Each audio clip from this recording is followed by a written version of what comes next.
ধান চাষিদের সবচেয়ে বড় দুশ্চিন্তার একমাত্র নাম বাদামি গাছ ফড়িং, যাকে অনেকে কারেন্ট পোকা বলে থাকি। এর মধ্যে পুরো ধান ক্ষেত আক্রমণ করে ফসল নষ্ট করে দিতে পারে। আজ আমরা জানবো এই পোকা কিভাবে ক্ষতি করে এবং দমন করার কার্যকর উপায়গুলো। বাদামি গাছ ফড়িং ছোট আকারের বাদামি রঙের একটি মারাত্মক ক্ষতিকর পোকা। এরা ধান গাছের গোড়ার কাছে বসে কাণ্ড থেকে রস চুষে খায়। আক্রান্ত পাতাগুলো হলদে হয়ে যায়, পরে আস্তে আস্তে বাদামি রং ধারণ করে শুকিয়ে যায়। একে বলা হয় হপার ব্রান। ফলে পুরো জমি নষ্ট হয়ে যায়।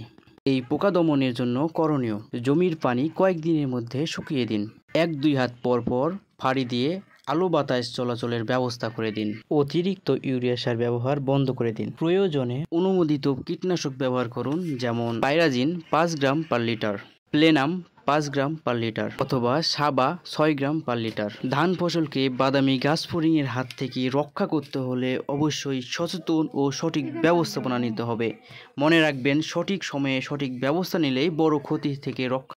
কৃষক বাঁচলেই দেশ বাঁচবে।